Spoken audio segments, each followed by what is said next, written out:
Arthur, are you going to play for England? This video released by Arthur Labinjo-Hughes' family is how they want the smiling 6-year-old to be remembered.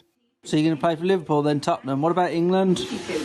After when I'm in Tottenham. Those dreams were extinguished by those who were meant to want the best for him in life. Today, outside the home his father and stepmother so cruelly tortured and killed him in, the community came together with Arthur's grandmother to pay their respects.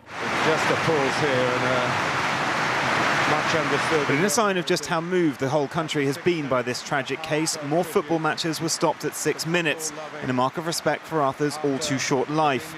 A public grief and anger the government has responded to with a national review into safeguarding failures.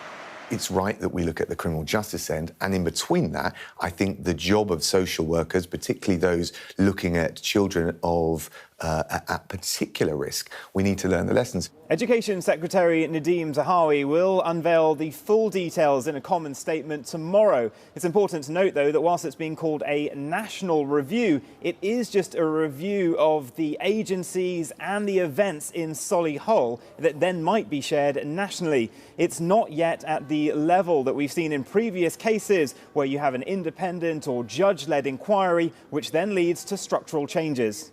This review will, though, look at how safeguarding measures for vulnerable children could be improved in the event of another national lockdown.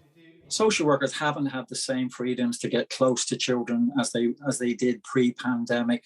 Schools weren't open in the way that they normally are, so it was more difficult to see children on their own. Now, many children were seen and protected, but I think that, yes, indeed, that COVID has probably had an impact on this particular tragic outcome. Time will tell whether this review actually leads to action, but for children across the country who may secretly be in the same dire situation as Arthur was, time might not be on their side. Vincent McAviney, ITV News.